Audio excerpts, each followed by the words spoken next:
Magandang araw!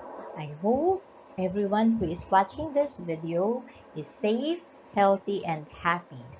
Today, we will have a discussion about logic. No? So, based on the books of Copy and Calandria, we will have a discussion on Introduction to Logic. Suppose we have this problem. So let me read. I have different shapes. The triangle is smaller than the rectangle. The rectangle is larger than the circle. The circle is smaller than the square. The octagon is larger than the triangle. The pentagon is smaller than the octagon, and the ellipse is larger than the pentagon.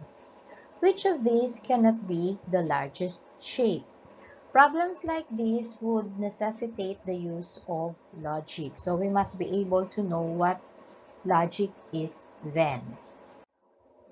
So logic is the art of drawing up new propositions from a set of given propositions. It is the study of the methods and principles used in distinguishing correct from incorrect arguments. So I have heard before that if you are good in logic, you should be able to distinguish from good and bad arguments, and therefore it would be easy for you to have a discourse, to engage in a discourse or an argument, because you will be able to differentiate the good from the bad arguments. So let us first try to familiarize ourselves with the terms which we shall use in our discussion. So we have the word term, which is a word which conveys an idea. It is a conventional sign which presents to the mind a concept of something which is agreed upon by persons using the term. Later on, we will have examples of this. So under the term, we have univocal terms.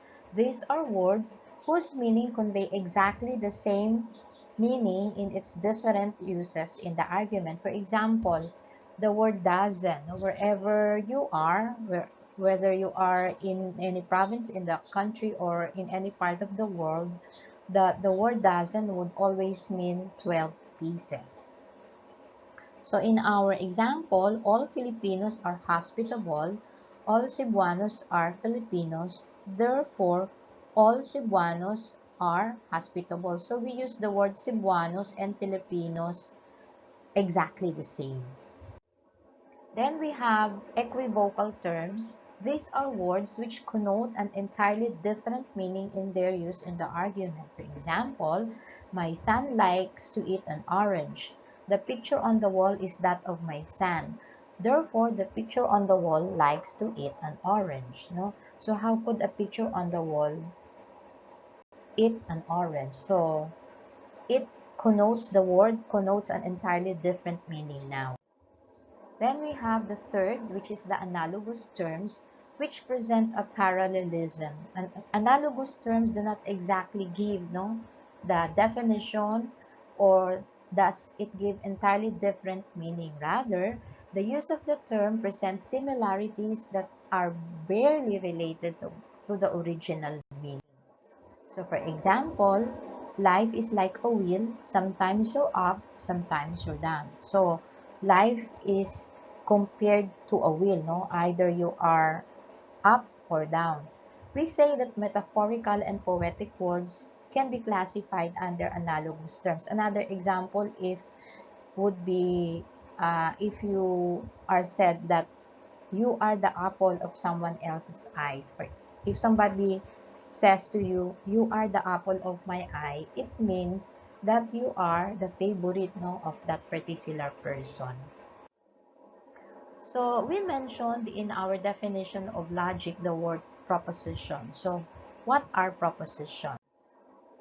Now, any argument in logic is made up of propositions. So propositions are verbal expressions of judgment which are either true or false. So if you are able to determine the truthness or falseness of an expression, then that is a proposition. So what are the nature and elements of a proposition? So we have subject, predicate, and copula. The subject is the object being affirmed. The predicate is the quality or attribute affirmed or denied by the subject. And copula is the intermediary between the subject and the predicate. It's like the linking verb in English. So for example, we have here two propositions. An orator is eloquent and humorous. The word orator is the subject. The word is the copula, and the words eloquent and humorous are considered to be the predicate. The second example, the father is not the sole breadwinner. We have father as the subject, is not as the copula, and the sole breadwinner as the predicate. Then, aside from the nature of the proposition, we also have quality, and there are two types, affirmative or negative. Affirmative meaning positive, okay? So, for example, we have faithful friends are good chums. So, faithful friends is a positive subject, are is a positive copula, and good chums is also a positive predicate. On the other hand, the next example, some students are unfaithful to their duties. Some students is a positive subject, are is a positive copula also, while unfaithful to their duties is a negative predicate. We have three more examples. Disobedient children are irresponsible.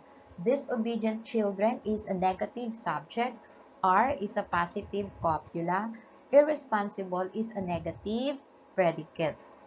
Next, we have illegal loggers are not environment conscious. So, illegal loggers is a negative subject, are not is a negative copula, while environment conscious is a positive predicate. The last example, devoted Catholics are not immoral. So, devoted Catholics is a positive subject, are not is a negative copula, and immoral is a negative predicate. And therefore, it's easy to see that we should look into the copula to determine if the proposition is affirmative or negative, no? If it's positive or negative. So if the copula is negative, like in our examples 4 and 5, are not, so those are the copula. Therefore, propositions 4 and 5 are negative propositions, no? Even if the subject and the predicate are both positive, if the copula is negative, that makes the proposition negative. So you only have to look at the copula. Then we also have the quantity. So we have the nature, we have the quality, then we have the quantity.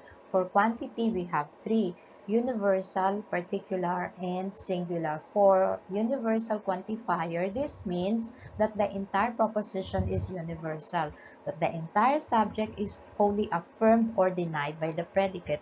So we use words like all, every, each, everyone, anybody, nobody, whoever, everybody, everything, whatever, and anyone. All these mean universal quantification. So when you see this, the quantity of the proposition is universal. You see when you see any of these words. Then we have particular, when only part and not the entire subject is affirmed or denied. In particular proposition, we use the words some, someone, somebody, several, few, many, most, the use of numbers, for example, 7 students, 3 faculty members, no? So the expression there are connotes particularity. For example, there are students who are absent today. So that means a particular proposition. And then the last one on quantity or quantifier, we have singular. The subject of the proposition stands out for a single individual. So in here, you see the words this or that, no? So you could also see proper or collective nouns, noun which describe a superlative degree. For example, that is the most diligent student, no? He is the best orator. So those uh, propositions are singular in quantity. Okay, so we have here examples. Every senator is elected by the people. Every connotes universality. So this is a universal proposition which is positive or affirmative. All religious nouns are spiritually poor. So this is also affirmative. All would mean universal. Most delegates are particular. Some students are very courteous, also particular.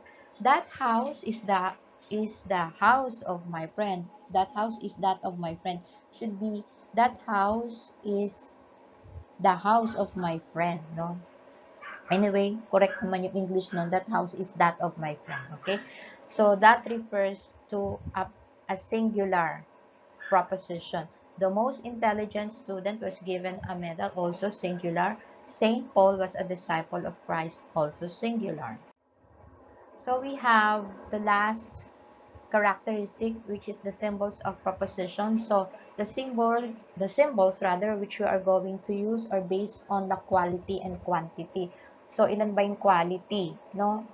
Dalawa lang, positive or negative, positive or affirmative, no? And then negative. And then quantity, we have three. We have universal, we have particular, and then we have singular. So, pag pinagsama natin yun, may anim na possibilities, but we will just limit our discussions to just 4. So, we use the symbol A from the word affirmo to symbolize a proposition which, both universal and affirmative. So, positive siya, tapos universal. For example, every government official is a public servant. All dedicated students are to spend more extra time for research. Whatever is the decision of the group should be made binding to all the other members. The next symbol is I from the second vowel of affirmo, which is used for propositions which are both particular and affirmative. So, affirmative pa rin siya or positive, but this time, particular na siya. So, yung A at saka I, parehong affirmative, pero yung A for universal, yung I for particular. For example, for I, so propositions which are affirmative but particular, most members of the panel are good orators. Few more days are left before the submission of our project, and 7 members were suspended due to absences. Then we have the symbol E from the word nego, which means to deny. So this symbol is used for propositions which are both universal and negative. So siya yung kabaliktad ng A. So example, whoever is the winner will not qualify for the next contest. All illegal loggers are not environment conscious. Every convicted criminal is not morally worthy of public office. So you notice that all of these are negative, no, in quality and universal in quantity. The last symbol is the word O from the last vowel of the word nego. So this symbol is used for propositions which are particular and negative. So we have A, I, E, O. So the first two for affirmative or positive propositions. Then the next two, E and O, for propositions which are both negative, either universal or particular. For example, many of the poor people do not have the opportunity to quality education. Several among those Filipinos working abroad are not treated properly. Few women are not engaged in politics. So all of these are negative propositions. So the quality is negative because they all have negative copula, and the quantifier are all particular. So take note that a singular proposition that is affirmative may adopt A as its symbol, while a singular proposition that is negative may be classified as an I. Kaya 4 lang yung ating categories instead of 6. Kasi yung singular na positive, A din siya, at yung singular na negative, E din siya. So for example, we have here exercise we are asked to determine whether the propositions are positive or negative. So what do we need to see? We just have to look at the copula. If the copula is negative, then it's a negative proposition. See, in number 1, all chartered cities are not dependent on the provincial government. So are not is a negative copula, therefore number 1 is a negative proposition. Every single day is a glorious day is an affirmative or positive proposition. All forms of prostitutions are immoral since the copula is positive, so this is a positive proposition. He who is not with me is against me, so there is a negative copula, making number 4 a negative proposition. Love is the synthesis of Christ's teaching, so positive copula, therefore positive proposition. So determine whether the propositions are universal, particular, or singular. This table is made of Nara, so this is a singular proposition. Most congressmen, particular. Every Filipino, universal. All lawyers are above average, also universal. Each member of the Congress is a legislator, also a universal proposition. So let us now try to use the symbols A, I, E, O. Recall AI are both for positive, EO are both for negative. Whoever joined the bombing is not a peace lover, so is not is a negative copula. Therefore, number 1 is a negative proposition. Whoever is a universal quantifier. Therefore, we use the symbol E. Most candidates of the Mutya ng Pilipinas are articulate. So this is a positive or an affirmative proposition. So we use either A or I. Since most is a particular quantifier, this is symbolized as I. Number 2 is I. Number 3, there are political leaders who are not worthy of public trust. Are not is a negative copula, making number 3 a negative proposition. So we choose between E and O. There are political leaders referred to a particular quantifier. Therefore, number 3 must be symbolized as O. There are actors who are in public office. So, affirmative or positive proposition. There are is a particular quantifier. So, number 4 is I. 7 among the candidates for graduation were not able to make it. So this is a positive proposition because the copula is positive. 7 signifies a particular quantifier. So this is symbolized as I. Nobody will re-elect a corrupt official. Positive proposition. Nobody is a universal quantifier. So this is letter A. Number 7, everything is under control. Positive proposition. Everything is universal quantifier. So number 7 is also letter A. Anyone who is not with me is against me. Is not is a negative copula. Therefore, 8 is a negative proposition. Anyone is a universal quantifier. Therefore, 8 must be symbolized by letter E. Some fathers are not responsible. Are not is a negative copula, making number 9 a negative proposition. Some refers to particular quantifier. Therefore, this must be symbolized by letter O. Number 9 is letter O. Saint John Baptist De La Salle is the patron saint of teachers. So this is a positive proposition. Saint John is a singular quantifier. Therefore, this must be symbolized by A. So number 10 is A. So you will have your set work, no? Set work number 1. You will have to symbolize, no? I believe there are 10 items. So you will use the symbols A, E, I, O, no? For all the items. Okay? So I hope you are able to learn a thing or few about introduction to logic and will be able to answer the set work quite easily. So, bye for now and see you next time. In the meantime, stay safe and stay healthy. Thank you.